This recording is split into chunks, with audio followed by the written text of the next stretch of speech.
Angela Yee? Is it a fetus or is it a baby?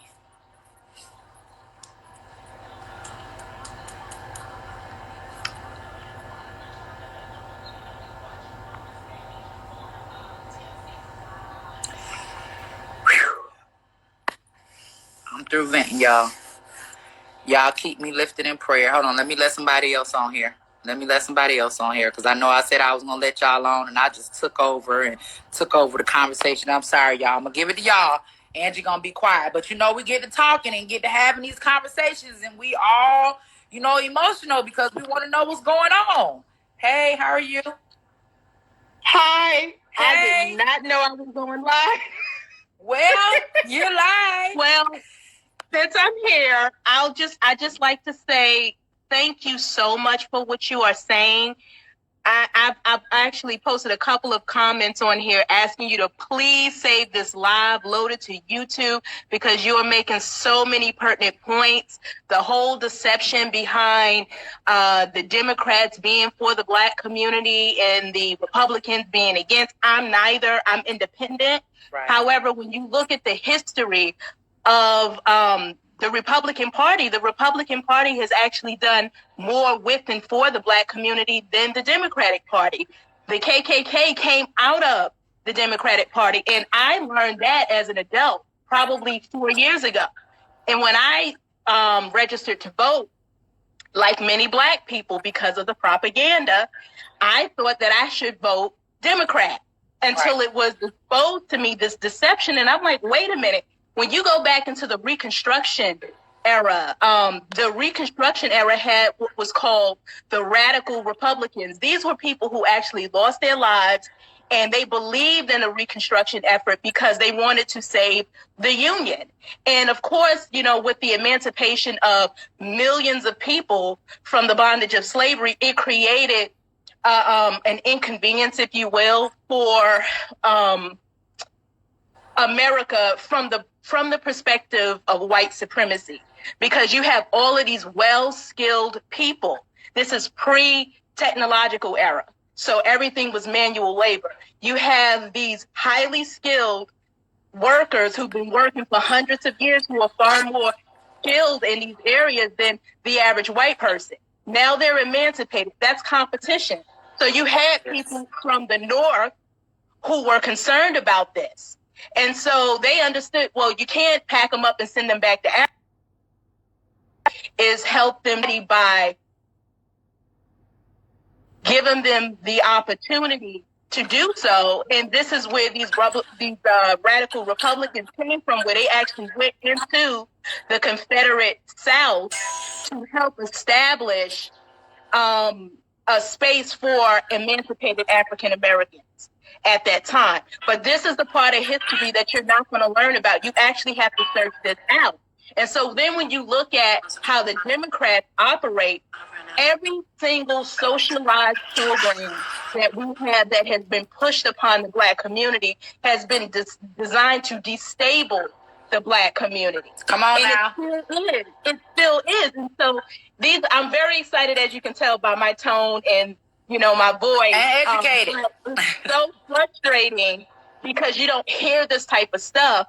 And it's like when you try to scream it from the mountaintops, unfortunately, because of the effect of the propaganda through the years, it's hard for people of color particularly to receive it, because part of that propaganda is also, if you do not lift up the propaganda that we're still disadvantaged, we're still on the plantation. If I can digress for a moment too, when you look at these, what do you call them, these liberal Blacks, they want to keep Black people on the plantation.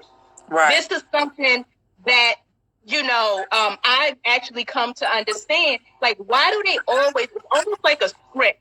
When you look at the Black commentators, Angela Stanton, granted, she's well-spoken, but she kind of like revealed who she really is when she came out supporting Charlemagne the God when he admitted to raping somebody. But that's a whole other topic.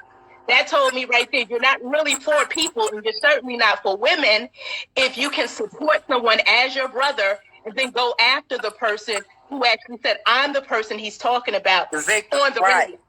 So she exposed herself. But you have all of these commentators on CNN who are Black. We assume that they're a part of the Black community because they share a phenotype, but they're promoting the white supremacist agenda, which is not really an agenda of whiteness. It's an agenda of elitism. And they use the white community to weaponize against other communities. Come on now. And so you have these Black liberals who are on their payroll. They're on Master Reynolds' payroll. Yep. And they say certain things that are valid, but that's the nature of deception. Deception, you don't have deception if it doesn't have some grains of truth. Yeah. And so you have people like Al Sharpton. You have people like Jesse Jackson, and yes, I'm dropping names because it needs to be dropped. She said it, I didn't say it, y'all. Jesse Jackson at one point wrote an apologetic against pro-choice or for pro-life. He was pro-life and then switched over. Yeah. And then switched over. And the only thing that you can wonder about, like, why would somebody do that, a reverend, in quotes, would do that is because of money. That's the only thing that I can think of. And probably because he divested from the Black community, because it's like, you know, they don't care. They're going to do what they want to do. They don't want to hear. So you know what? I'm going to get paid. So I'm going to switch over. But you have these liberal Blacks who constantly recite into the psyche of the Black person that you're still on a plantation, that you cannot give birth to your children if you want to be successful. You have to abort. Exactly. Right. You know, it's the man's hand or his foot is still on your neck. Get welfare to raise your children. At least you know that your rent will be paid every month and you'll get a certain amount in food stamps. See, that stuff held us back too, because you had women. And us being women, we're mothers, we're protectors first. So if the father is not there or the father is not someone that we can depend on, then we end up depending on the government. Because one thing you know is that government money is going to come on time, every time, the very first of the month. So, but what also comes with that is their rules and regulations. So you get welfare, we're going to give you food stamps, but you can't make more money than this amount. Or we'll give you a place to have a man. We'll give you Section 8. Man, I got to have somebody old school by my age to tell about them Section 8 inspections. They coming in, looking in the closet. They pulling in the kitchen cabinet, looking in the laundry room, looking for any sign of a man so that they can snatch your certificate and you and your children be homeless. Even if it is the father of the children, they wouldn't allow him in there. So when we talk about family separation and how the Black community ended up the way that it did, then we have to pay attention to these government policies that have been passed, that have been pushed. And we have removed the father and brought in the government, and that is our problem. But thank you so much, sis, for coming on. You too. I appreciate it. You're so beautiful. Listen, y'all in the comments too. When people come on here, no, I'm not still on Section 8. Who was this guy? Kamarian, I saw you also make a very disrespectful comment to the sister saying she was ugly and looked like a mess. So I'm going to call this out. I guarantee that you are a gay man. I guarantee that you are a feminine gay man because you want to attack a woman because you feel as though you're feminine, you're a woman. See, real men, masculine men don't do that. Masculine men don't attack women because they don't feel as though they are in competition with women. They uplift women. You understand? I'm not talking about abusers. I'm talking about real masculine men. So again, with this whole LGBT thing, and one of my issues when it comes to gay men that feel as though you're a feminine man, but you're not a woman. You're